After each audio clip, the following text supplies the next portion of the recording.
Start. महोदय, हमें ऐसी विघटनकारी प्रवृत्तियों से होशियार रहना चाहिए जो मौका पाते ही देश में सिर उठाने लगती हैं। विराम।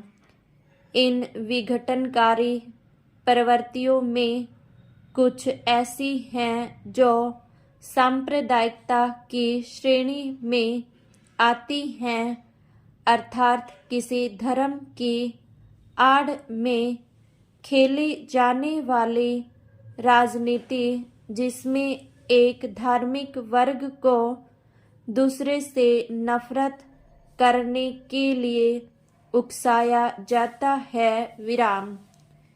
फिर प्रांतवाद या राज्यवाद की प्रवृत्ति है। विराम।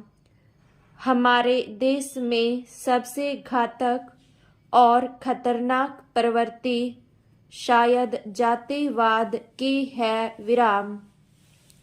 जब जाति प्रथा शुरू हुई थी तो बहुत अच्छी रही होगी, लेकिन पिछले कुछ वर्षों से इसने हमें राष्ट्रीय और सामाजिक स्तर पर कमजोर कर दिया है। विराम।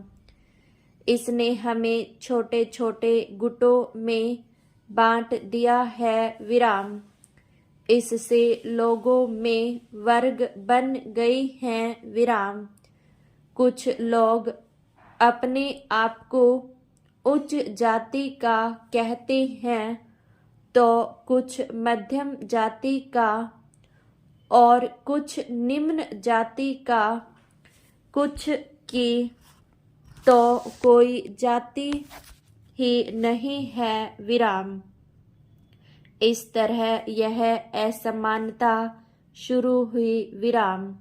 जिसमें एक वर्ग दूसरे का शोषण करता है। विराम। मेरे विचार से भारत की कमजोरी और पतन का यही मुख्य कारण रहा है। विराम। इतिहास के ये सारे सबक हमारे सामने हैं। विराम। हमने देखा है कि अपनी बहुत सी अच्छाइयों और योग्यताओं के बावजूद भी हम राष्ट्रों की दौड़ में बार बार पिछड़े हैं और हमारे बीच एकता की इस कमी के कारण ही भारत का पूरा समाज ऐसे जातियों और वर्गों में बट गया है जो एक साथ नहीं चल पाते। विराम। इसलिए मैं हर जगह भारत की एकता पर और सांप्रदायिकता, प्रांतीयता, अलगाववाद, राज्यवाद और जातिवाद से लड़ने की जरूरत पर जोर देता हूँ। विराम।